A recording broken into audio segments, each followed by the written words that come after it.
So we're going to start on the back here and kind of introduce you to the basics.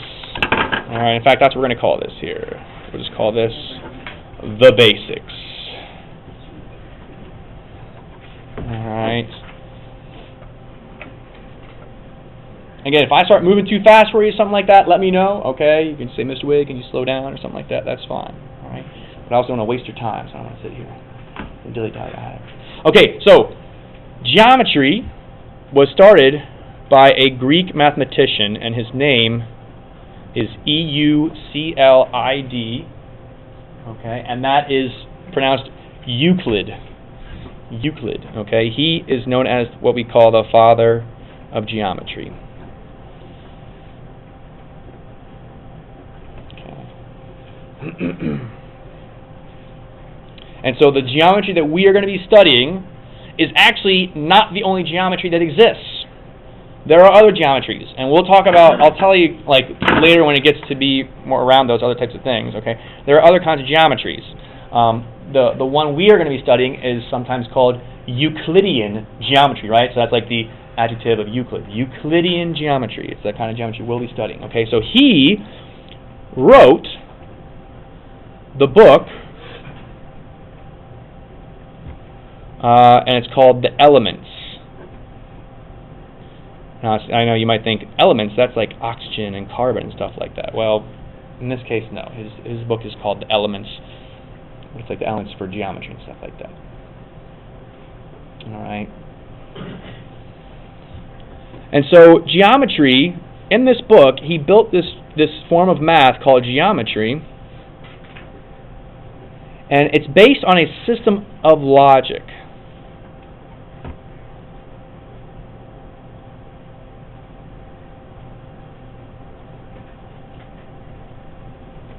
This class used to be called, back before it was called Common Core Geometry, used to be called Geometry with Reasoning. And you'll see why. We're still going to be using the reasoning, okay, as we go here. We kind of get some interesting kind of questions. And we're going to do things called proofs, too, all right, which I think maybe you've started to see a little bit in your algebra classes. But and basically the way he built this mathematical system was he started with some things that we kind of refer to as undefined terms. Okay, and we use these kind of building block things. Now the undefined terms, the things that don't really have a really easy way to define or to define them, all right, we build geometry with some simple things like a point, a line, and a plane. We're going to look at those a little bit more in depth, like I said on the back there. These are like the building blocks of geometry. Pretty much everything that we're going to be seeing is going to be made with the points, lines, or planes, at least starting out. Okay, and then from these undefined terms, from these like basic like terms here, okay, two things kind of arise. From that, we can then create definitions. All right, and definition is just like what you know the word definition to be. Okay. It's a statement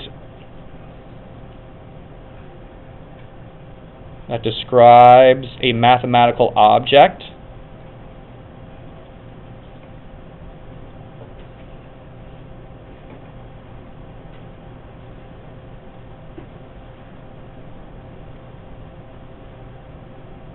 Okay. So mathematical objects, right? In geometry, you might think of like objects as being like squares, triangles. And those kind of things. All right, maybe I can zoom in a little bit more there. Okay.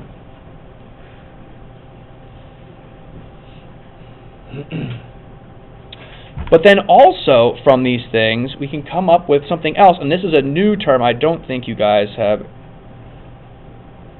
seen this before, and it's called a postulate. A postulate.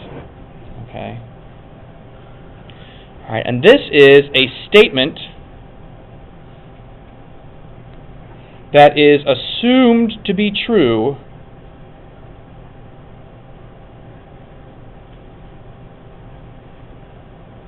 okay, without proof.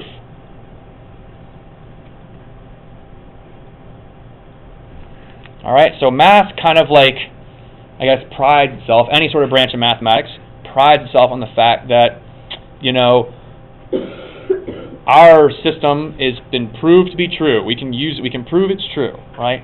But the problem is that to prove something true, you need to know that something else is true, and so that thing needs to be proved, and then the thing before it needs to be proved, and so on and so forth. And eventually, you have to start with some place, some sort of ground rules where you all just say, yeah, okay, we'll just all agree these things are true, and then we build up a system of math from that. And then using these things that we assume to be true, and these statements, these definitions together, we combine these things together, and we use them to create theorems. Okay, now there's a very famous theorem you guys probably are already familiar with from like middle school, I want to say, right? When you have a right triangle and you add up the three sides, a squared plus b squared equals c squared, right? That's called the Pythagorean theorem, okay? So that's a theorem you guys maybe are familiar with there. All right, and the theorems, we basically can consider these to be new rules. Okay, so we start with these rules that we assume to be true. We start with definitions, and we put these things together then to create new rules. And this is a statement, okay, that is proven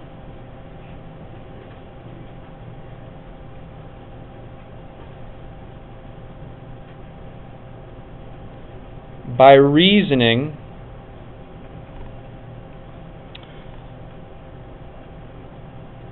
from already accepted statements. So it's like creating an argument, except it's more solid than like an opinion, right? So you can tell someone, you know, it's like, if your favorite place to get a burrito is Chipotle, but their favorite place to get a burrito is Moe's, you can try and like persuade them and say, yeah, but Chipotle, you can get, you know, all these delicious like toppings and stuff like that, and you get those huge burritos and things. And you can try and like convince them of that, right? And the other person say, yeah, but at Moe's you get like free chips with your burrito and stuff like that, and you get like free salsa too, which is great. But that's just an opinion. Theorems, okay, they're like true, okay? They're not like just a matter of opinion. They're like, okay, we take these things that we assume to be true, we take these definitions, and then these are actually true, and you can argue them to show that they're actually true, not just like, well, a matter of opinion, you know, a matter of taste. They're actually true, okay? Like Pythagorean theorem, we know for right triangles is true. Okay, so that's kind of the basics. That's how geometry got started. And so let's take a look then at these some definitions and some of these undefined terms which are going to go onto the back here. And you have this nice little reference sheet then for you to use.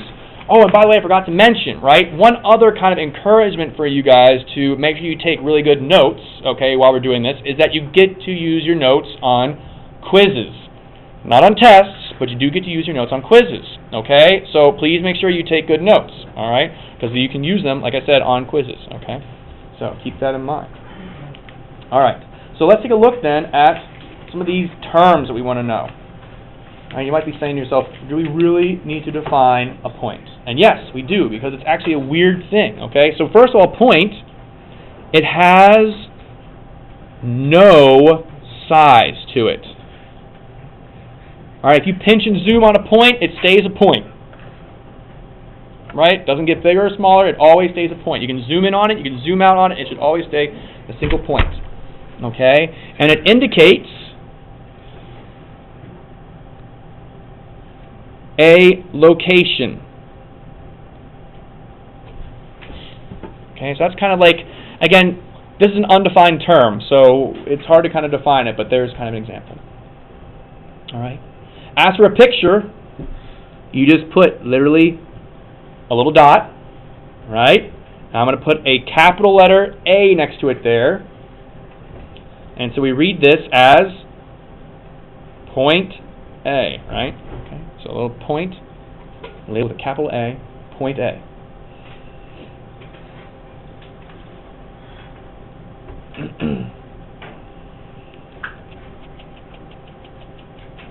All right, lines. Again, it's one of those undefined terms, so we're going to get some properties at least. All right. In geometry, can lines be curved? So for our purposes, for our geometry that we're talking about, Euclidean geometry, lines have to be straight. Okay, no curves. Lines have to be straight. Okay, no bends or curves or anything like that. Lines also have no thickness.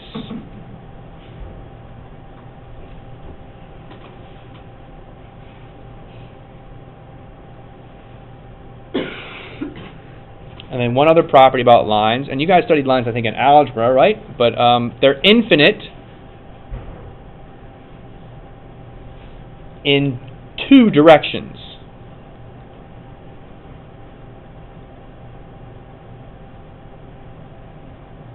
Infinite in two directions.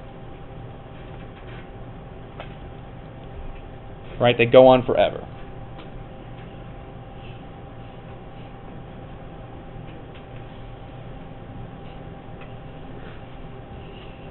Okay, so I'm going to use a straight edge here. I'm going to draw a line. Okay, we always put arrows at the end of our line. Arrows show that it goes on forever.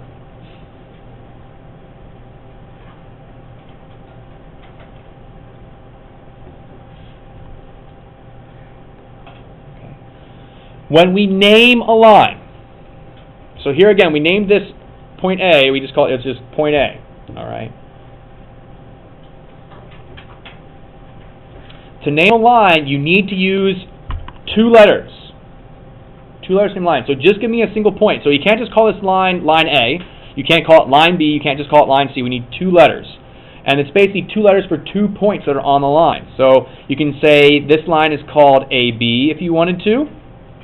Okay? Or we could call it BC.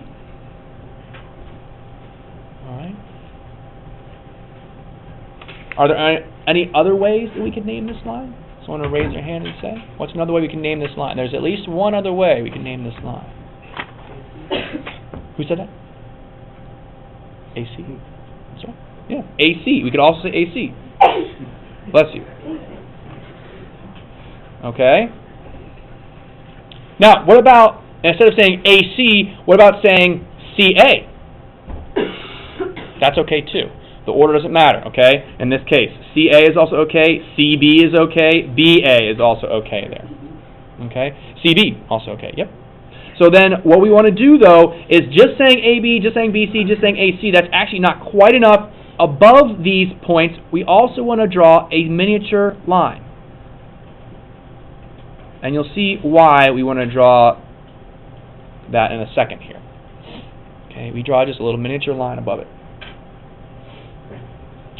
Additionally, there's one other way we can name a line. All right, and that's, I'm going to draw a different line down here. Sometimes we name a line and they use like just a single letter. It's a lowercase cursive M. I'll kind of zoom in on that. I know it's like hard to see it. There it is. Okay, a lowercase cursive M. That's another way you can name a line. This is a way you can name a line using a single letter, and you would say line M like that. Okay, so that's another way to name it. But you'll notice here, M is not a point.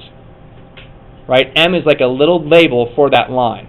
A, B, and C, those are points. And so if you're going to name a line using the points, you need to use 2 points. A, B, B, C, A, C. Right? Just like when you guys were in algebra, to write the equation of a line, you really need to figure out 2 points on that line to get the slope of the line and to get, like the y-intercept or something like that. So you need 2 points to define a line in geometry too. 2 points make a line. Questions so far on any of that? Pretty straightforward stuff. Okay. So let's keep going on here. The next one is plane. Okay. And that's not the one that flies up in the sky. We're actually talking about, okay, it's the basic way to kind of think about a plane is you can think of it as like a flat surface. Okay, so the floor, for example, is kind of a way to think of a plane. Right, the floor is kind of a plane because it's flat. All right. A wall sometimes is considered to be a plane. The board is kind of like a plane too. Okay, it's flat. But those aren't exactly planes because planes also have no thickness. No thickness to them. Okay. It's a flat surface, but it's not thick at all. It's kind of like a sheet of paper almost, you can think of it, really thin. And it also extends infinite in all directions.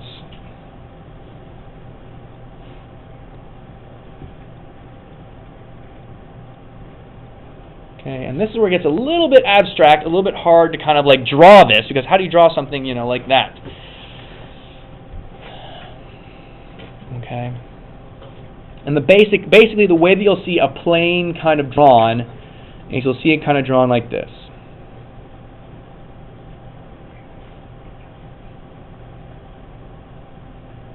This is the way planes are kind of drawn. It's like a parallelogram, basically, looking thing. Okay?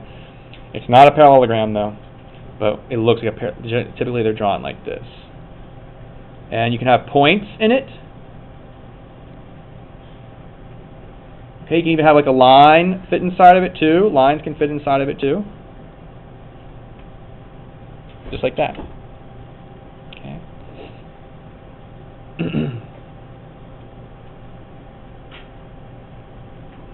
So you have to imagine here, right? It's a flat surface, right? We can kind of see that. That's a flat surface, no thickness. Okay, you can kind of see that it's on a sheet of paper. Infinite in all directions, though. That's where this gets tricky to show you. Okay, so we can't really say that the plane is only these border lines here. It's actually going to continue to extend in all directions. So like up and down, left and right, you know, kind of out and stuff like that. So it extends out. You have to imagine here. But with the way we've drawn this plane here, okay, so it's kind of hard to imagine this. This is one of the trickier ones to understand. But we can name this thing, and to name a plane, you need to use 3 points. So in this case, we'll call this A, B, C. Okay, I'm going to put that in here. 3 letters. To define a plane, you need 3 letters. And I guess up here for lines, I should have put 2 letters.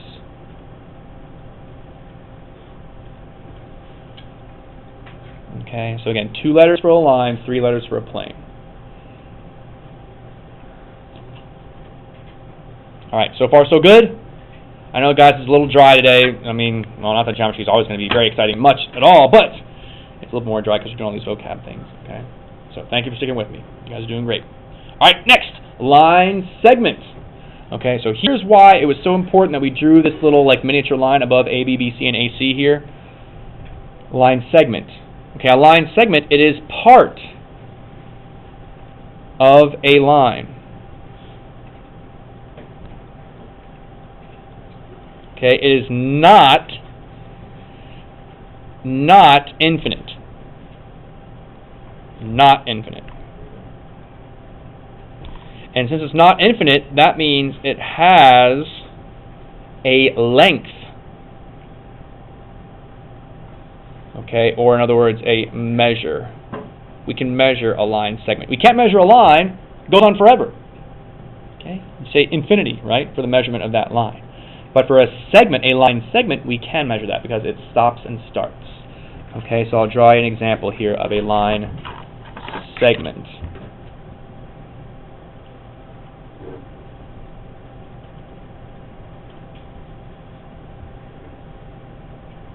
Okay, that's a line segment, right? It's got a starting point and a stopping point. F to G, or G to F, either way you want to say it there. Okay. And so we can call this then FG, and you put a little segment above it, or you can also call it GF, again with a little segment above it. If you want to put the little like endpoints on there, you can. Okay, if you want to draw like little endpoints, it's okay, but you don't have to. Okay, just like a little miniature segment above it. Okay. Segment FG or segment GF. Now, we actually already saw some line segments earlier. There's actually some line segments up in this picture right here. Okay, for example, from A to B, that's a line segment. It's a segment of a line, AC, right? So there's a line segment. There's a line segment from B to C. And there's one more here from A to C, is right? So one here, A to B, B to C, and then also AC as well. So there's line segments in this picture as well. Okay, so just because this has arrows on the end, we can still talk about a line segment here, and then a line segment from here to here. Okay. So, all right. A tangent. All right. So this is something that we're going to see later, but we'll talk about it right now. A tangent is a line that intersects a circle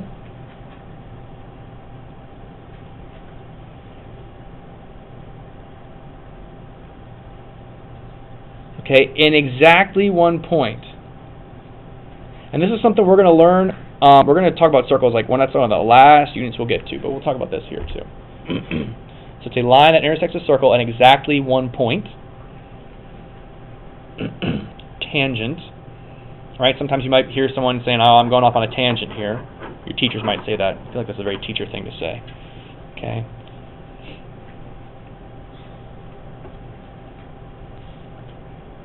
And so we can draw a picture of this here too.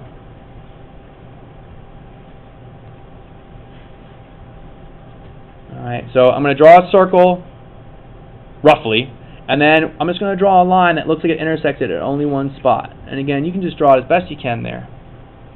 But you can imagine it kind of like just kisses the circle and moves on, right? Tangent line.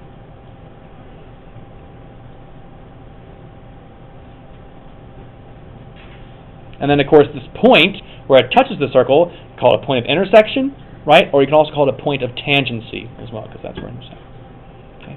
We won't see a whole lot of these to start out. Today we'll see them some in a little activity that I have for you later. But today, we won't see much of this early on. We'll see it much later on. Okay. So that one's kind of like out there. But the next one we will see some more of, and that's a ray.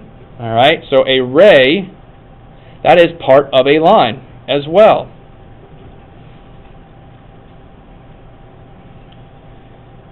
So again, we have to keep lines, line segments, and rays all kind of separate from each other, right? Because they all deal with lines, but they deal with lines in different ways. So we have to kind of keep those separate in our minds. Okay, so it's also part of a line. And here's the tricky thing here. So it has an initial point and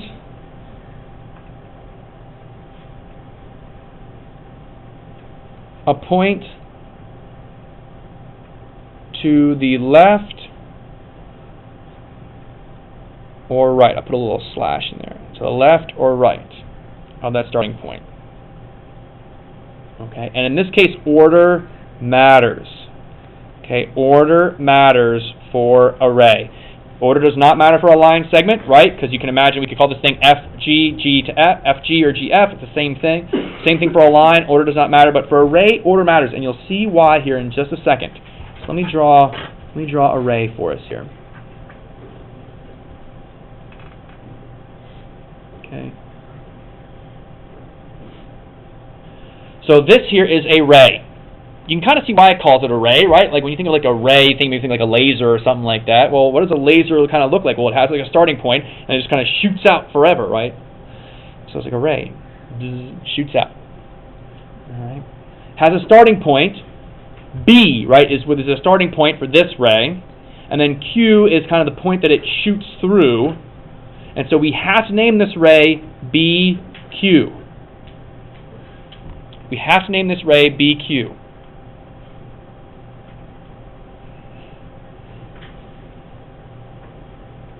Alright, and that's how we name it. Again, with the starting point at the B, arrow through Q. Alright, which means, and yes, I may, try and trick you on a, not trick you, but I may throw one of these at you like on a quiz or something like that. If I give you a picture like this, what's the starting point of this second ray? Anybody? M.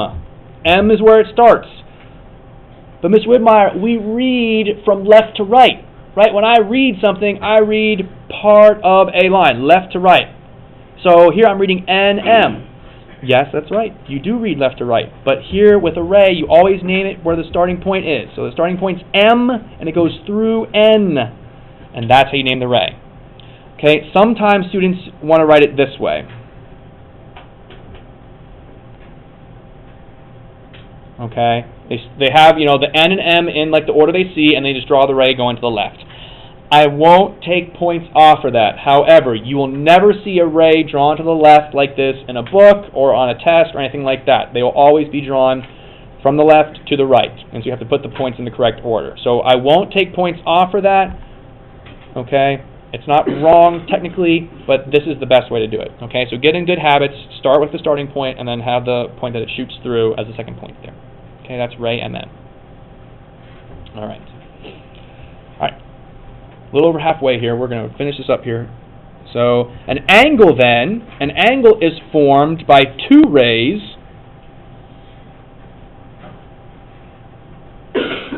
with a common endpoint.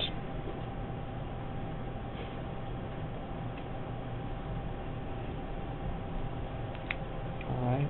Two rays with a common endpoint. By the way, I just want to real quick before I forget, some of you guys, okay, if you struggled through algebra, this is good news for some of you, right? Some of you guys, if you struggled through algebra, algebra, I hate algebra, I did not get algebra. The good news is that I find sometimes students that struggle in algebra, they tend to do well in geometry. They like the whole visual spatial thing, and they like to see, they have pictures and things.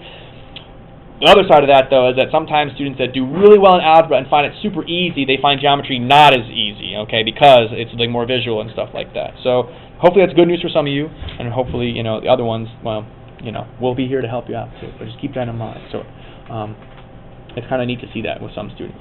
So anyway, back to this though. So an angle, two rays with a common endpoint. All right, so what do I mean that? So two rays, that means I need to draw one ray, maybe something like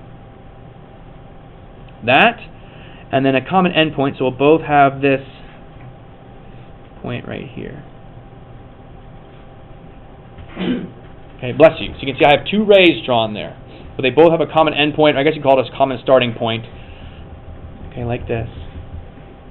All right, I'll put some other points here. So I'll call this P, R, and Q.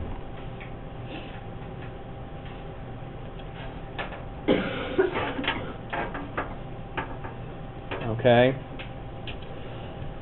So this is an angle that we've created here. This thing right here is an angle. All right. Between these two rays, you have this space, and that's the angle. So some ways you can name this. There's actually a couple options for this particular angle. The best way I would say for you all is the three letters. Okay. So we name this angle. We can call this angle either angle PQR. And we draw a little angle symbol. Okay, like that, and then PQR, or we can call it angle RQP. Okay, so those are kind of two options there, two options for naming that. PQR, PQR, or RQP. Notice the middle letter is always the same, okay? This point Q, because it's the pointy part of the angle, that's called the vertex of the angle. All right, I think you guys, back when you were learning about quadratics, right, parabolas, didn't the parabolas have vertexes too, or a vertex, right? It's kind of like the bottommost point of a parabola, if it's upwards like that, or it's the topmost point of the parabola. In a similar sense, right, it's kind of like the tip of the angle right there. It's the vertex of the angle. And so that vertex always has to be the middle letter. Okay. Since looking at this angle here, I only see really this one angle. All right, we could also just call it angle Q if you wanted to. That's another option. Okay, so that's the one letter option. That's not always a good idea to use. Sometimes you have more than one angle at a certain point. And then every once in a while you'll also see a number inside the angle. So if I put a little 1 in there, you could also refer to this as then angle 1 if you wanted to as well. So you have three different options there to name that angle, and three different ways you're going to see that angle named. Angle PQR, or angle RQP, angle Q, because there's no other real angle there to confuse it with, so you can just use a single letter, or angle 1. And you may also, if you want to, put numbers in your angles to help you refer to them too, if you want. You can put a number in there and just call, okay, that's angle 1. Now, if I put a little degree symbol up there, if I put 1 and then a degree, that means that angle is 1 degree. The measure is 1 degree. But there's no degree symbol, so it's not a measure. All right. Opposite rays. Well, you guys probably already have an idea of what opposite means. So it's just two rays, okay, that form a straight line.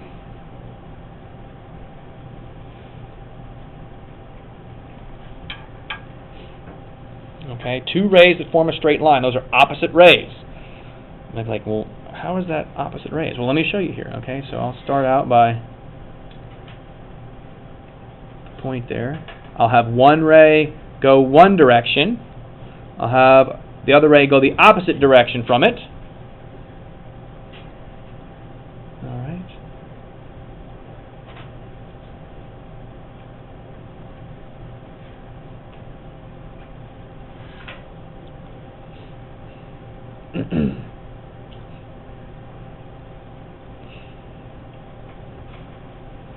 All right, so can someone name one of the rays in this picture? Someone want to raise their hand and say, what's one of the rays in this picture? Yeah, go ahead, Deborah. XP is one of the rays. Yeah, so I could put XP with a little line over it. That's one of the rays. Yep, and what's another ray in this picture? Go ahead, Antoinette. XR, very good, okay. Notice they both have the same starting point, X. XP goes in one direction, XR goes in the exact opposite direction. So XP and XR are opposite rays. They go opposite from each other. Okay. Which also means this is an angle, right? We have two rays, right? An angle is two rays with a common endpoint. Both ray XP and ray XR have a common endpoint, X. So what is the measure of this angle right here? Anybody? 180 degrees, exactly right. It's 180, okay? So from here around to here, that measure, that angle is 180 degrees. So we'll talk about that some more too. Okay, I think tomorrow. Okay, very good. So, segment bisector. All right, well, we already know what a segment is. Okay, and it basically, a bisector is a ray, line, or segment that divides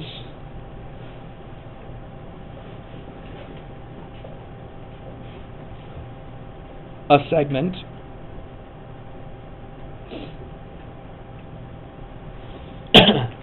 into, and then, okay, again, bisector. The word tells us what it does. Bi stands for what? Two. Sector. So what do you think bisector is going to do? Cuts into two, and there'll be two equal parts. Two equal parts. Exactly right. So here's the thing. You don't even need to know the definition. You can just see it in the word. Segment, bisector. So it's something that bisects a segment. It cuts the segment into two equal parts. So it divides a segment into two equal parts. Okay. Mathematicians are kind of not very exciting with how they name things, but they name them very meaningfully. Segment, bisector. Okay? So let me draw a picture of that real quick. So we got to start with a segment, and then we're going to bisect that segment. We're going to actually do this using a compass and a straight edge later on. So we'll start with a segment here. We'll call this segment AC. And then we're just going to draw something that kind of like cuts it in half. So I'm going to just eyeball it here. We're going to just draw one. Later on, like I said, we'll be able to actually construct this and do it for ourselves. Okay, and I'll just draw like a line here that's bisecting it. Okay. Now, right now looking at it, you know, you guys might look at this and say, oh yeah, B's in the middle of AC, right? It looks like it's about in the middle, so we can say it's in the middle, but actually, in geometry, that's not necessarily good enough. We want to really indicate that, yes, B is exactly in the middle. And here's how we do that. We put a little tick mark here between AB, and we put a little tick mark here between BC. Okay? These two tick marks, since there's a single tick mark for each one, that means this piece, AB, matches to this part, BC. They are what we call congruent in geometry. They're the same size, they're the same shape. And so that means this piece is equal to this piece, so B is right in the middle. AB is the same as BC, B is right in the middle then. Okay? So that's the idea. Okay, question? How would you not get that confused with an intersection? So it is intersect. It is an intersecting point too. So it's that as well. Or what's the other math term? When you... Never mind. Okay, if you we'll think about it, and then if you figure it out, yeah, let me know, because I'd be happy to answer that. And it might come to you a little bit later too, because we'll deal more with these as we go as well. All right, next word. Collinear. Collinear. Guess what? The definition is in the word. So right, when you cooperate with someone, you are sharing with them, right? And the word linear we know means what? Anybody? Linear? Oh, we don't know. It's linear. What's the word? What's in the word linear? Line. So they share a line. So what does that mean? So what we mean by that is that it's points, okay, that are on the same line. That's exactly what the word collinear means. Points that are on the same line.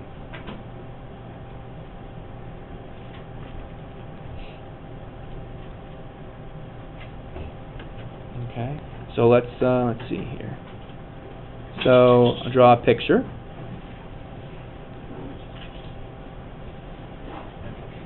Okay, and this picture is going to have a lot of geometry, kind of pieces in it. We're going to see some points.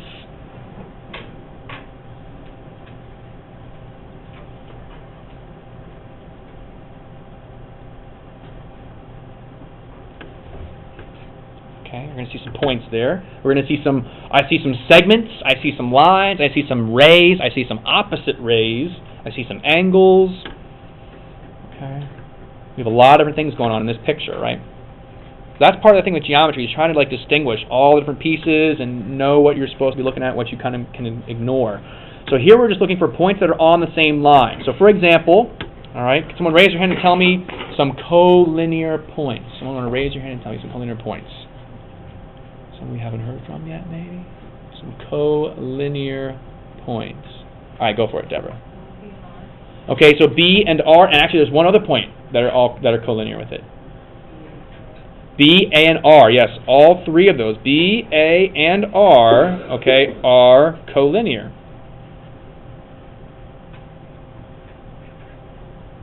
Are those the only collinear points in this diagram? Okay, so can someone raise their hand and tell me another set of collinear points? Yeah, go ahead, Melissa. C, A, and T, yes, they are also collinear. I also want to point out that Melissa did not have to say CAT there. She could have said TAC are collinear, or ACT or TCA. However you want to, the order there doesn't necessarily matter. Just showing that they're all collinear. Saying that they're all collinear is fine. Okay, the order there does not matter. The only thing that we've really said the order matters is for a ray. The order really matters, right? And also an angle. We want to make sure that that vertex is in the middle. Okay, PQR or RQP. All right, last thing, and then I'll give you guys your assignment here, what we're going to be doing. All right, so coplanar is the last word. So again, collinear, points that are on the same line. Coplanar, points that are on the same plane.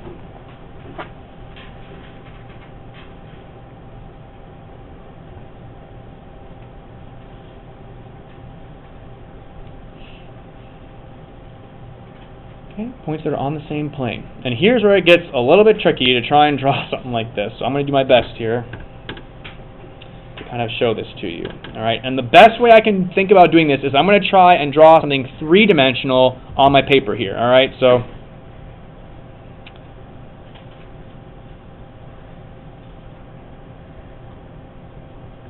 I'm going to draw a little square here, and this is going to be like a bit weird. Let me see here.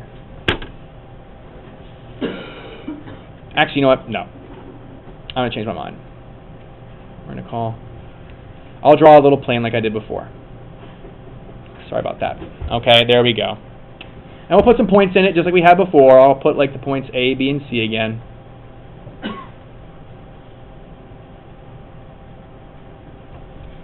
Okay. So A, B, and C are coplanar, right? A, B, and C all lie within that kind of same plane, that same kind of flat area there. But then if I draw out here, point D, for example, okay, it's not in the same plane as A, B, and C. Yes, I know I say extends on forever and stuff like that, but D is purposely drawn outside the plane there to show that D is not coplanar. So A, B, and C are coplanar.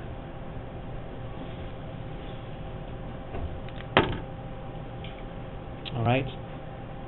Questions on any of that?